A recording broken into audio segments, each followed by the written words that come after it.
اعوذ باللہ من الشیطان الرجیم، بسم اللہ الرحمن الرحیم۔ میں ہوں سردار عامر ظہیر ایڈوکیٹ اور آپ دیکھ رہے ہیں میرا YouTube channel house of justice. آج میں شملات ڈے کے حوالے سے ایک عدالتی فیصلہ شیئر کر رہا ہوں، پشاور ہائی کورٹ کا بھی اور ساتھ جو سپریم کورٹ کا اس کے بعد جو فیصلہ آیا تھا کہ کس طرح سپریم کورٹ نے 150 سال سے جو شملات ڈے کی زمین تھی ایک مولوی صاحب کے پاس، امام مسجد کے پاس، تو وہ ان کو خالی کرنے کا حکم دیا تھا۔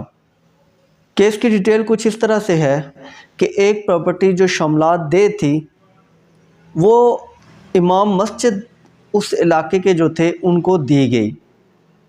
وہ اس لیے دی گئی کہ وہ امام مسجد جو تھے وہ وہاں پر نماز بھی اس مسجد میں پڑھاتے تھے، تو ان کو دی گئی کہ آپ یہاں یہ جو شملات ڈے ہے اس پر قابض ہو جائیں، اس پر اپنی کوئی رہائش وغیرہ بھی بنا لیں، اور جو باقی اس میں جو حصہ تھا اس جائیداد کا تو اس کو اپنے ذاتی استعمال میں لائیں جیسے آپ کی مرضی ہے۔ تو یہ زمین ان کو دی گئی۔ امام مسجد جو صاحب جو تھے وہ یہ زمین استعمال کرتے رہے اور وہ مسجد میں بھی اپنی ذمہ داریاں ادا کرتے رہے۔ آفٹر ان کی ڈیتھ ہوئی اور ان کی اولاد میں سے ایک بیٹا امام مسجد بنا۔ جب بیٹا امام مسجد بنا تو وہ زمین اسی طریقے سے بیٹے کے استعمال میں آ گئی۔ اسی طرح کرتے کرتے نسل در نسل یہ کام چلتا رہا اور وہ شملات ڈے جو تھی وہ جو بھی امام مسجد بنتا تھا وہ استعمال کرتا تھا۔ آخر کار اس طرح ہوا کہ جو آخری امام مسجد صاحب تھے ان کی جب ڈیتھ ہوئی تو ان کی اولاد میں سے کوئی بھی ان کا بیٹا اس قابل نہیں تھا کہ وہ امام مسجد کی ذمہ داریاں سنبھال سکے۔ جب ان کی اولاد میں سے کوئی آدمی اس بات پر تیار نہ ہوا یا اس قابل نہ تھا کہ وہ امام مسجد کی ذمہ داریاں سنبھال سکے تو ان کو یہ زمین خالی کرنے کا کہا گیا، جس پر وہ عدالت چلے گئے اور کہا کہ یہ عرصہ 150 سال سے ہمارے قبضے میں ہے، لہٰذا ہم اس کو استعمال کرنے کے حقدار ہیں۔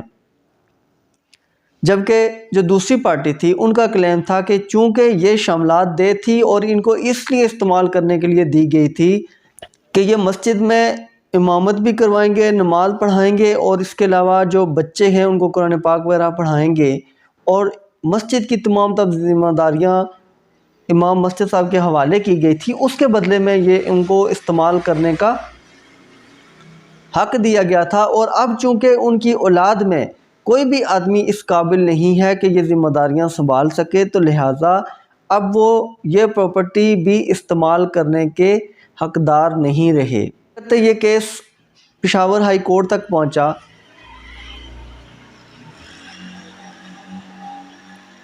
تو پشاور ہائی کورٹ نے اپنے ایک سابقہ فیصلے کا حوالہ دیتے ہوئے اس کیس کو جو امام مسجد کی اولاد تھی ان کے حق میں ڈگری کر دیا اور کہا کہ چونکہ وہ عرصہ 150 سال سے اس زمین کو استعمال کر رہے ہیں لہٰذا وہ اب حقدار ہیں کہ وہ اس زمین کو آگے بھی استعمال کریں۔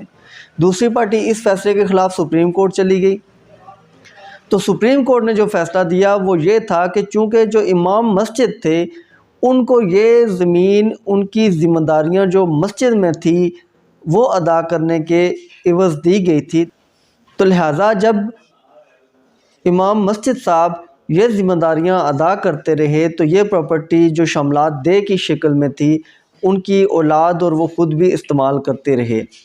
اب چونکہ ان کی اولاد میں کوئی آدمی اس قابل نہیں ہے کہ مسجد میں یہ ذمہ داریاں سنبھال سکے، تو لہٰذا یہ جو شملات ڈے ہے وہ اس کو استعمال کرنے کے بھی حقدار نہیں ہے۔ لہٰذا سپریم کورٹ نے یہ ڈکلیئر کیا کہ چونکہ وہ یہاں پر ایز اے ٹیننٹ تصور کیا جائے گا کہ اس پراپرٹی کو یوز کر رہے تھے، تو once a tenant is always tenant.